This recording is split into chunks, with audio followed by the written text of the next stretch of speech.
Welcome back to the channel, race fans. We are in Le Mans Ultimate for another LMGT3 fixed race. For this race, I'm driving the Mercedes AMG GT3, and we are at Bahrain International Circuit.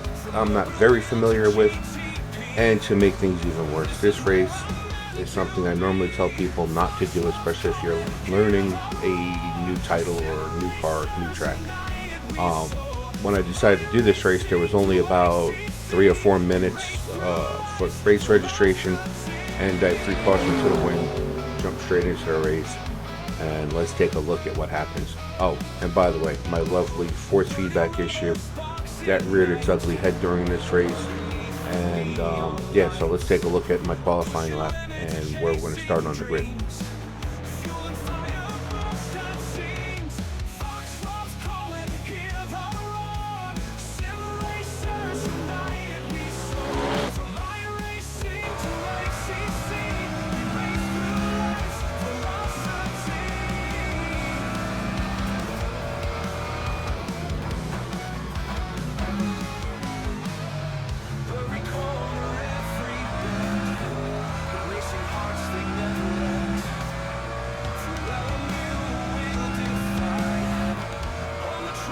So my best lap was a 2:08 with a 7. I mean with an 8, and that puts me P16 at the start of this race. So let's jump in the car and see how this goes. And as we're waiting for the race to actually start, I'd like to ask you to please join my Discord community at Sim Racers United. The link will be down in the description. I look forward to seeing you there. Doesn't matter what sim title you're into, you're welcome to join. Doesn't matter. Mario Kart, GT7, Assetto Corsa Competizione, Le Mans Ultimate, iRacing, of course, and any other sim that you're into. If we don't have a channel, we'll create one for you. How's that sound? Come to think about, while we're on the subject, drop a comment down in the comments. Let me know what your favorite sim title is. I truly do want to know. And also, leave me a comment on what I could do to improve the channel. What more would you like to see? Do you want to see more how to do things, or how I do things, how I handle more practice sessions? Let me know. Whatever it is, let me know, and we'll see what we can do about it.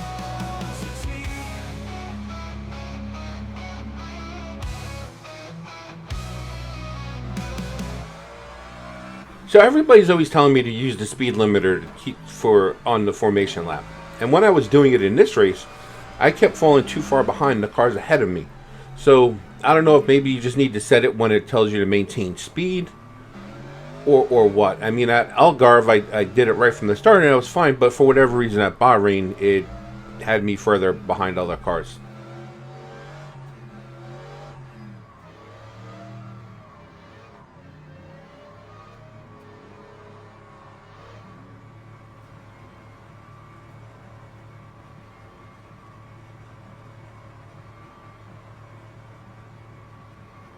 Go.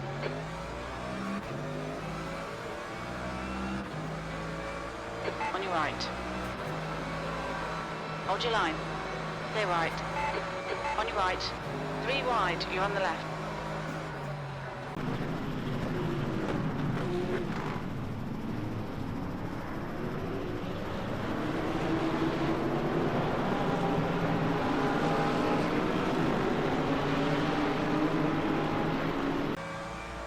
Nice one, Rob. Good start.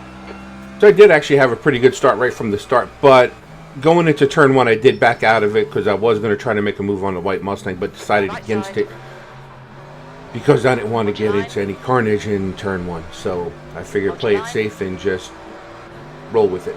Hold your line. Clear right. On your right. Incident in sector 2. Clear right. Car right. You're on the left. 3 wide. You're in the middle. 3 wide. Clear left. It looks Wow, like Diaz that was incredible. Let's go take a look at Clear that. around.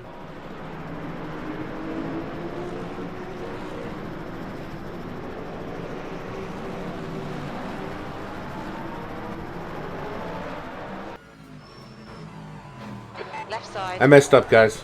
I missed my breaking point. And, if I'm going to criticize other people if they do it, I'm going to be harder on myself. So that was 100% my fault. I was more worried about the Lexus behind me. And yeah, I missed a breaking point. Now, I did say my wonderful force feedback issues reared their ugly heads again. So entering this corner, when I went to turn my wheel in, it was locked. And then it released and I had no force feedback. I had no force feedback through this section as well. I do recall hitting the force feedback reset button at one point. And yeah, you shouldn't have to do that in a race. That's one of my biggest criticisms of Le Mans Ultimate is the force feedback issues with it. There's just so, it happens so often, and there's so many of them. I can't really trust it.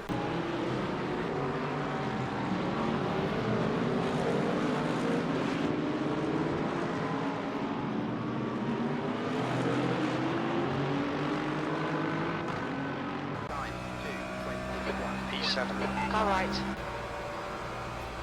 Hold your line. Hold your line. Still there. I'm all about poor choices in this race, and we're only into the second lap. And I turned in on the BMW. That's one of the disadvantages to single screen. I didn't know exactly how much room I had between me and the BMW, and I turned in on it. On your right. Clear right.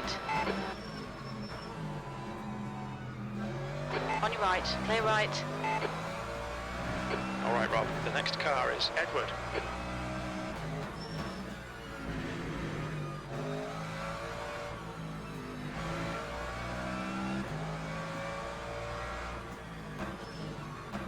Right side.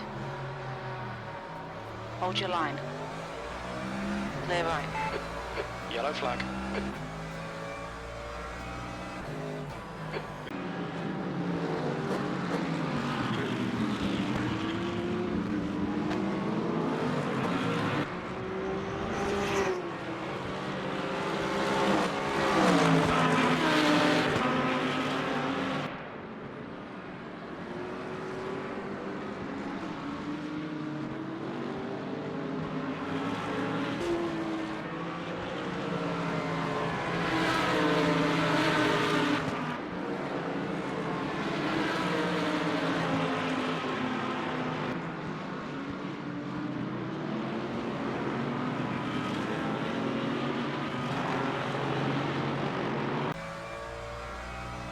Alright guys, so at this time I'm in the top 10, but I gotta be honest with you, I'm only in this position because people crashed, people served their drive-thrus, and I am not having that great of a race. But let's get into some details. So the next thing that's going to come up is my overall sessions in Coach Dave Delta. Now, a couple of things you'll notice if you pause the video and count. I only have about 20 practice laps at this track in various cars. So I tried the Lexus RCF, the Mercedes, and the McLaren. And if you look at between Daytona and qualifying at Bahrain, there is no practice. So there, like I said, I did nothing to warm up. I did nothing to prepare for this race. I jumped straight into qualifying and did the best I could. 15 minutes remaining, 15 minutes to go. This is okay. Keep those exit speeds up. The gap to 10th position. Behind is increasing. It's now 0.5. Well, a very typical Rob moment. I bend it. I looped it around, hit the wall, got more damage in the front. You've had a lot of air damage there, mate. If you look on the heads-up display, not only do I have front-end damage, but also the control arm on the left front is yellow. So that indicates that there is suspension damage. So this race is going from bad to worse. Actually, no. Let's start off with, this race started off in a bad position. I got into a good position, strictly by luck. And now it's going into a bad position. So, it is what it is. We're going to get through it. We're going to finish the race, I hope. And I'm going to do the best I can to make the best of this.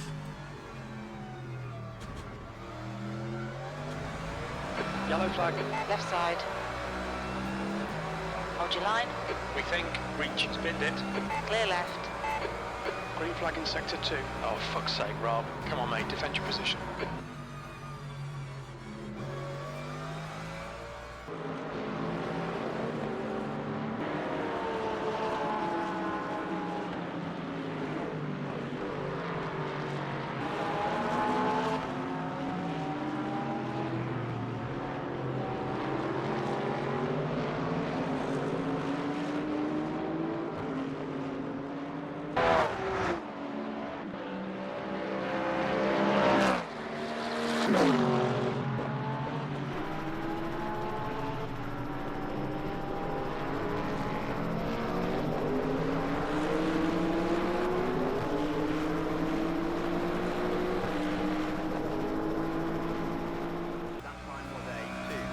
qualifying pace now. Come on, you can salvage something here. P15. Yellow flag in sector 1. Sector 1 is green.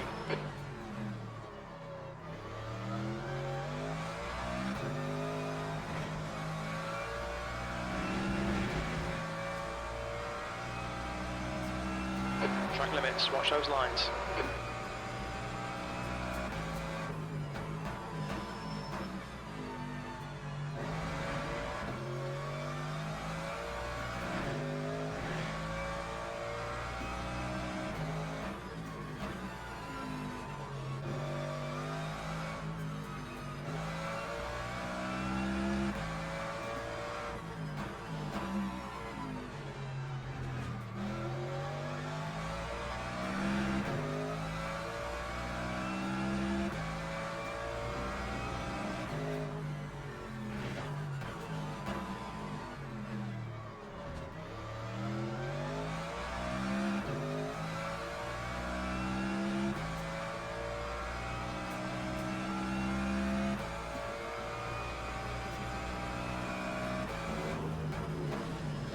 On your left, clear left. Right side, clear right. The leader's just done a 203.07.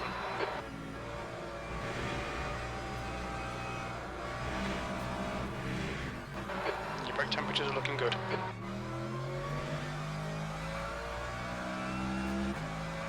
Your right tyres are cold.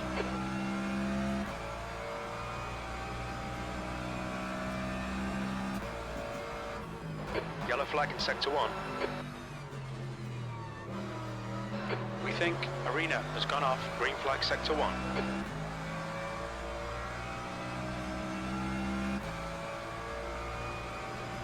Car right. So there is a little silver lining here. That lap 4, was actually my new personal best lap time at this track. Hold your line. And yeah, I'm getting passed by another BMW. Clear Go right. figure. Which, as we zoom down to the relative bar box, brings me down to P15 at this point. So I'm nearly back in my starting position. Positions gained from people in serving their drive-thrus and crashing have now been negated because of my spin and crash and losing 2 positions on track. I will say, so far for a car with aero and suspension damage, it's not driving too bad. It is actually driving pretty well considering it has damage. So again, I'm just going to push on, just try to finish this race the best I can.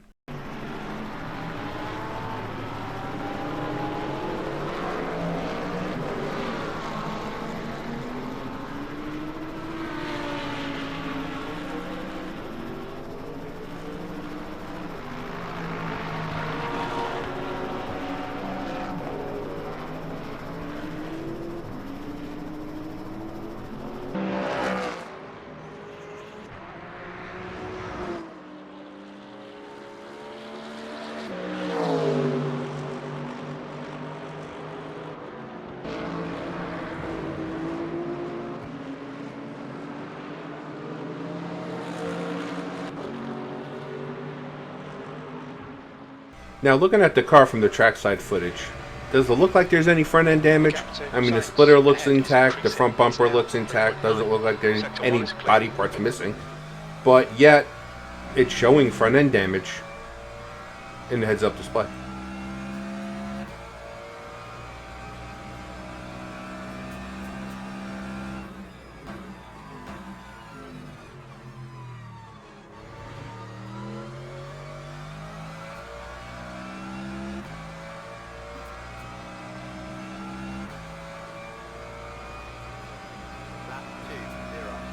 E14.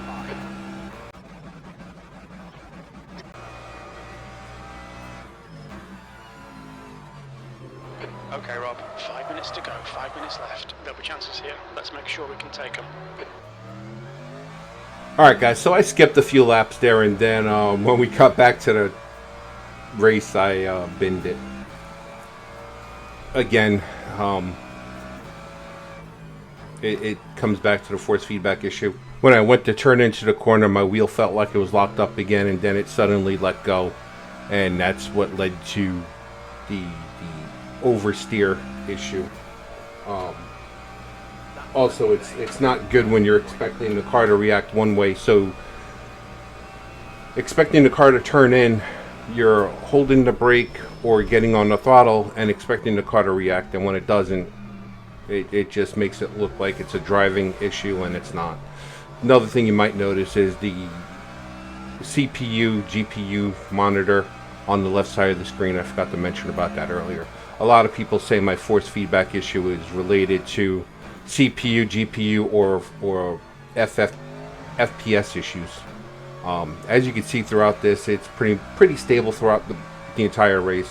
There's a couple instances where the GPU usage does spike up, but it never goes to like 100% or anything like that. I think the highest it went was like 80%, which is perfectly fine. I have enough VRAM to compensate for that. It really is an issue with this title and its force feedback rendering. I personally think that they're trying to make the wheel replicate too many things at one time. And I get it, that in a real car you're going to feel suspension dampening and stuff through the steering wheel, as well as the forces against the tire and the turning of the car. But what I think is happening is I think LMU is taking it like to another level that is beyond that of what most wheelbases can handle. Not everybody has this issue. So some people with Moza wheelbases have it, some people with semi-cubes have it, some people with other wheelbases have it. I know someone who's using a canvas and he's having the same issues with it too. So it's not unique to Moza.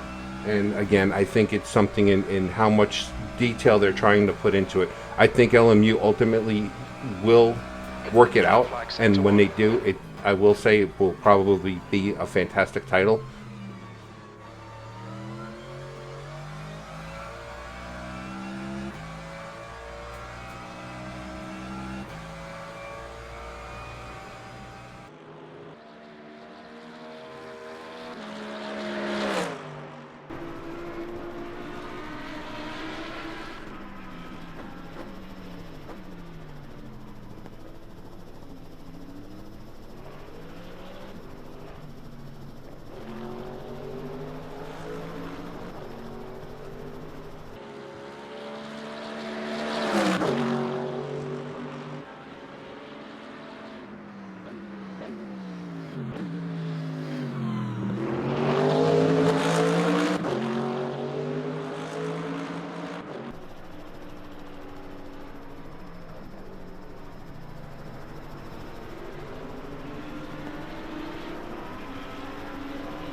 White flag, one more to go.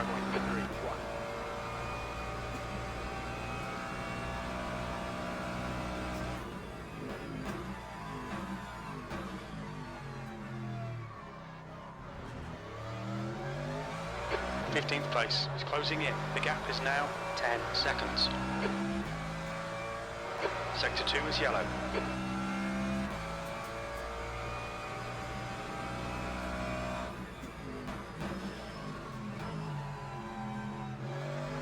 Green flag in Sector 2.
14th. There's the checkered flag.